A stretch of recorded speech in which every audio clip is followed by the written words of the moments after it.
This is my Taotao ATM150-A Evo scooter, made in China. It now has 2,808 kilometers on it. That's about 1,740 miles. And I'm going to be giving you a walk around. My thoughts and opinions, pros and cons, specs, the upgrades I've put into it, and the financials, and whether it's economical. As I said, the bike now has about 2,800 kilometers on it, and it's 6 months old. I got it in January. It's now June. The scooter has a 150cc GY6 engine, 157 QMJ. It's about 9 horsepower. The CVT drive belt is the dimensions are 835, 20, 30. Battery compartment is on the floorboard. Stock battery is a Dongjing YTX7A BS. It's 12 volt with 85 cold cranking amps, and it's a 6 amp battery. The stock tires are Chinese, made by Hongdao, and the dimensions are 130, 60, R13. Both front and back, 13-inch tires. I track my fuel really closely, and I'm getting about 70 miles per gallon, and I'm a 250-pound rider. That's riding in the city and also in the foothills in the mountains. 70 miles per gallon. Max speed on a flat surface is 53 miles per hour. If you're going downhill, you'll probably hit around 60. If you're going uphill, you can expect about 34 miles per hour out of it. 250-pound rider. So here's the ignition. That's the on position. In the on position, your instrument cluster lights will light up and your running lights will light up. I'll fire it up so you can hear the engine.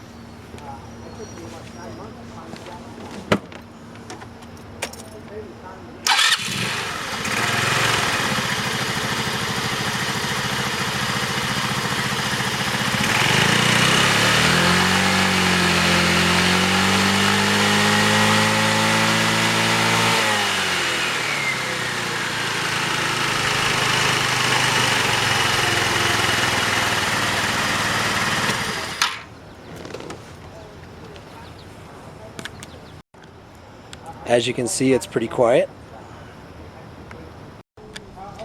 It's got a glove box.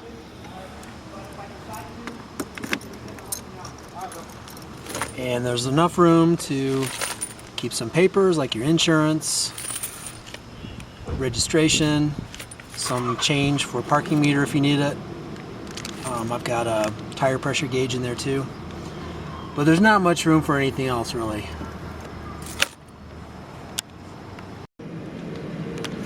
It's not very deep. It's maybe 2-3 inches deep. Big enough for papers. It's got 2 rear shocks, one on each side. They're pretty comfy. Tailpipe. Stator. The orange is the ignition coil. That's an upgrade actually. The orange. Mirrors, the handlebar, brake handle, dim bright switch, turn signal, horn. It's got a hazard light button. Here's the instrument cluster, the speedometer, odometer, fuel gauge, and it's got a tachometer. I'll show you that in a second. Here's the tachometer.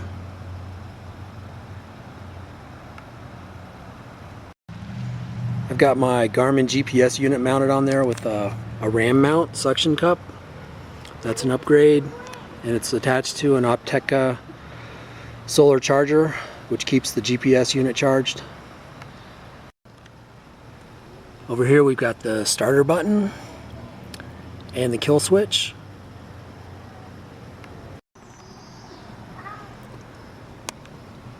Down here we've got a clip that you can use to hold a grocery bag or something you're toting around that won't fit under your seat or in your top box, in your trunk. Front brake is a disc brake.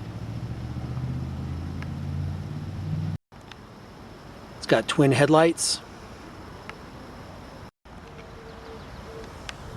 The thermometer is an add-on. It's getting hot today. Now I'll show you what it looks like under the seat in the bucket.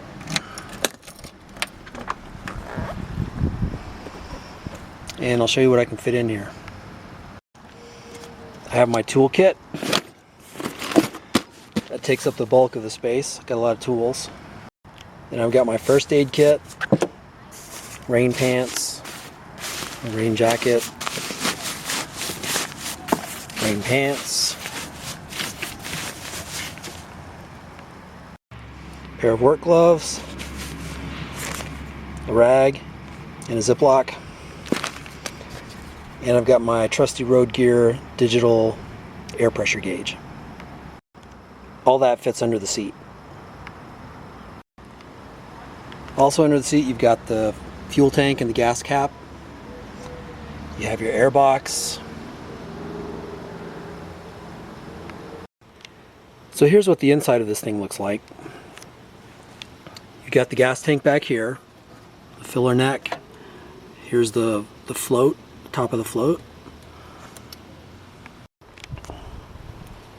Over here you have the air box and the air filter.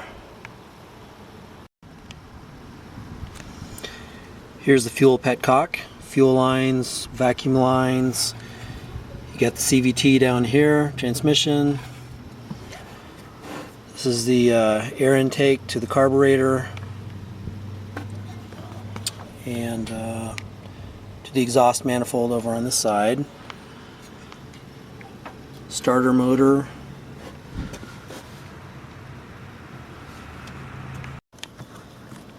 It's a little bit tricky to get at, but here's the idle speed adjustment screw.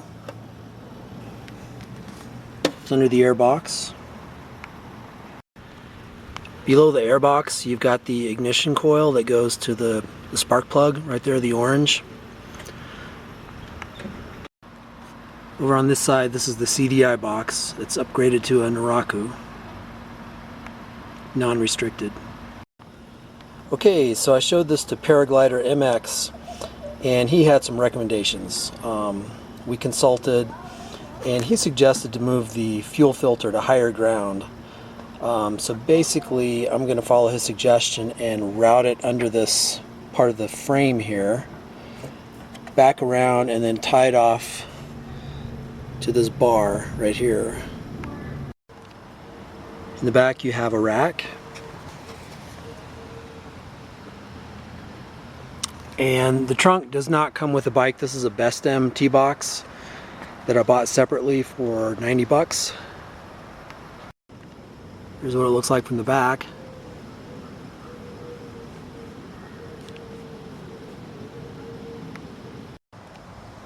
A word of caution if you choose to use this setup for the GPS with a ram mount and suction cup, you gotta have a tether on it. It will pop off if you hit a bump or a manhole, and it'll fall in your lap or off the bike if you don't have a tether. Another word of caution, and this took me 4 hours and a lot of questions on the forum to figure this out, but if your bike won't start, try the kill switch first. This happened to me and it was really embarrassing after I found out what it was. Okay, now I'm going to go over the pros and cons. The pros first. I think it's stylish. I get a lot of compliments on the look of the bike. I think it looks pretty good. It's one of the reasons I chose this particular model. It's pretty comfortable for rides of 20 miles or less. If you go longer than that, you're going to want to get off and take a break because your butt will get sore. The initial cost is low. It's a little above $900 from familygokarts.com.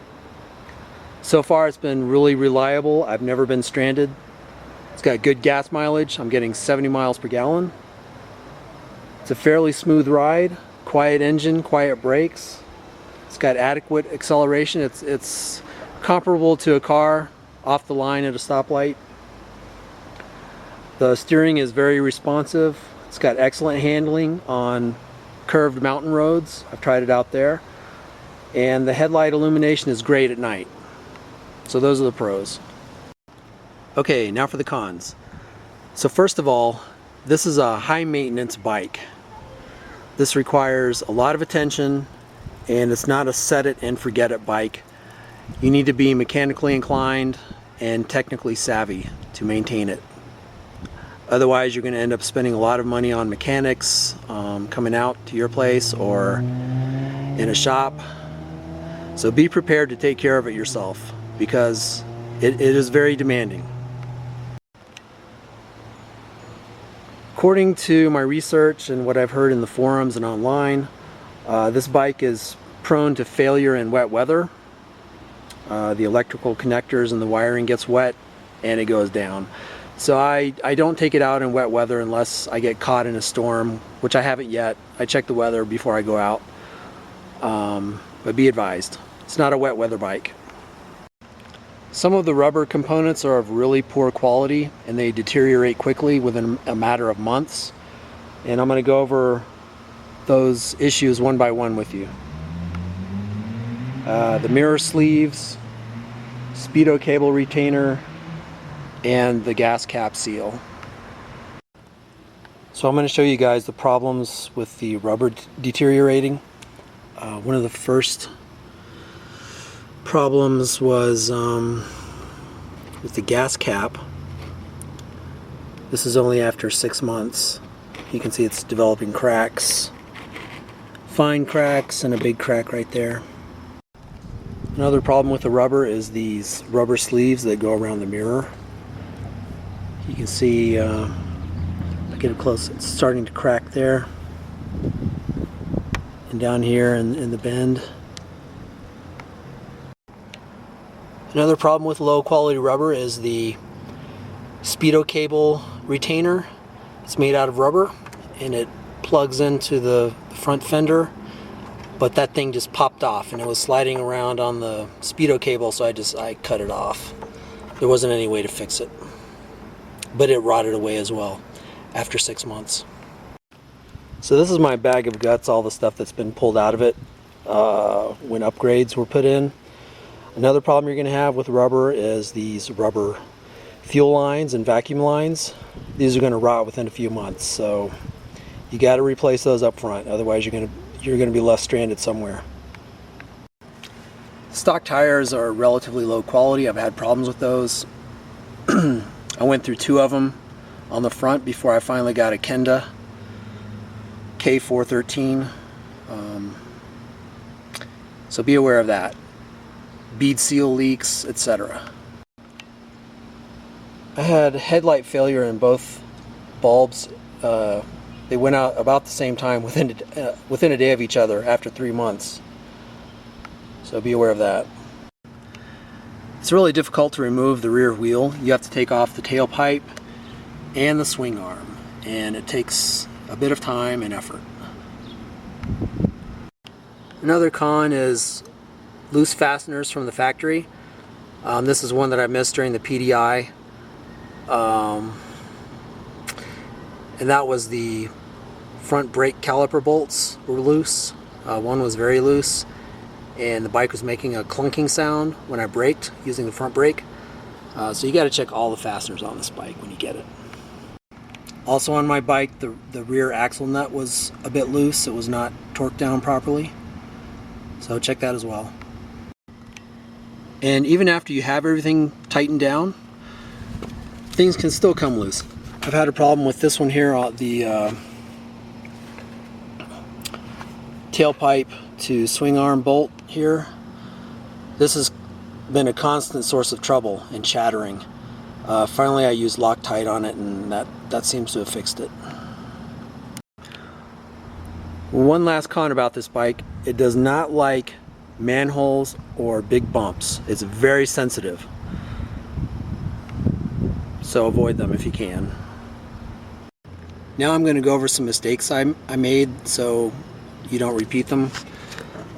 The first one was installing straight valve stems.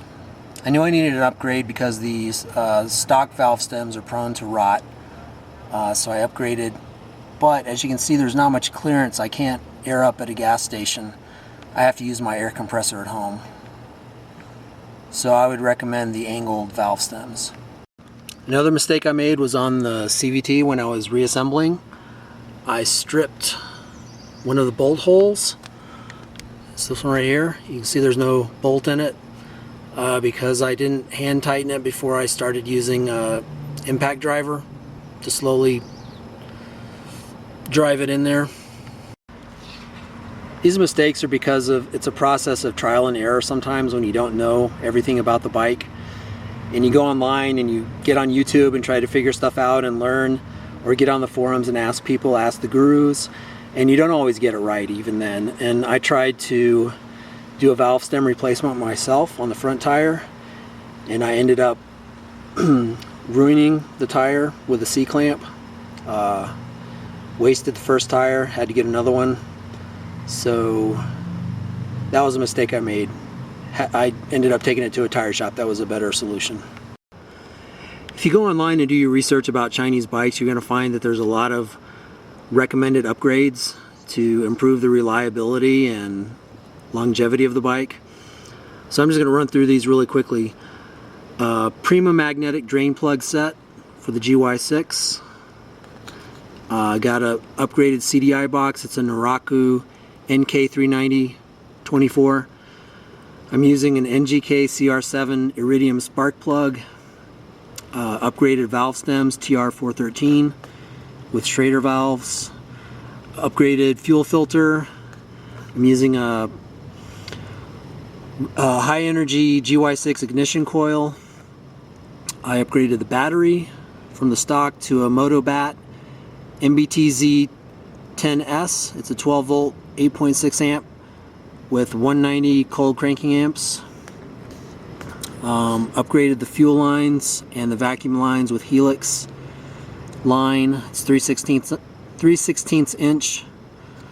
I've got a Gates PowerLink VE drive belt, which is an 835/20/30. And I've got a Best MT box trunk or top box on the back. It's a 20 by 10.5 by 16 inch trunk. It's pretty huge. Now I'm going to go over the financials with you. From door to door, from FamilyGoKarts.com, the cost of the scooter without any upgrades, just the stock scooter, was $930.91. That includes liftgate service, the UPS delivery, and all that. For the 2,800 kilometers in 6 months, that's cost me about 93 bucks in gas. It's been on average about $3.50 a gallon here. Insurance was 100 bucks for a year. License and registration was about 170 in Colorado. My riding gear, I bought all that after I got the scooter. Helmet, jacket, pants, gloves, Sita Doha riding boots. It was about $363. By far my biggest cost has been in the maintenance category. We're looking at just over $1,500, and that includes the post-delivery inspection, the PDI by Rolling Wrench, the upgrades, all my tools, lubricants, cleaners, and miscellaneous repairs. And I'll try to go over some of those things in a little bit. Overall, you're looking at about $3,000 in 6 months for this bike. That includes the riding gear, the maintenance costs, the registration, insurance, gas, and the scooter itself. About $3,000. And it can go up from there. I mean, there's tons of upgrades you can do. You can put a lot of money into this bike if you want to. Because this bike is high maintenance, there's just a ton of stuff that you need to keep it well maintained and keep it safe. And just the basic stuff too, like changing the oil. You need oil filters occasionally. You need Loctite. You need a trickle charger to charge up the battery initially. All your tools, your crescent wrenches, your sockets, ratchets, all that. Lubricants like white lithium grease. I got an air compressor, which has been super handy because of problems with the tires. Battery upgrade, you know, all the different upgrades, pretty costly. You're looking at several $100s at least for those. Just the basic upgrades. So, is the bike economical? I think it is. It's cheaper to maintain than a car. Once you have all the upgrades and all your equipment and all your supplies, lubricants and stuff like that, you're just paying for insurance and gas. Insurance is dirt cheap, $100 a year. Gas is, you know, you get 70 miles per gallon, so it's pretty good gas mileage. So I'd say it's pretty economical overall. If I had to rate the bike, I'd give it a 4 out of 5.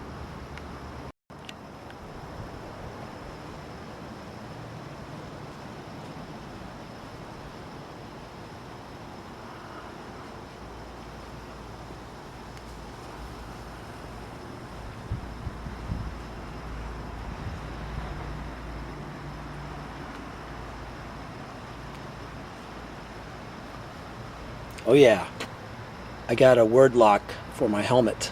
That's pretty handy.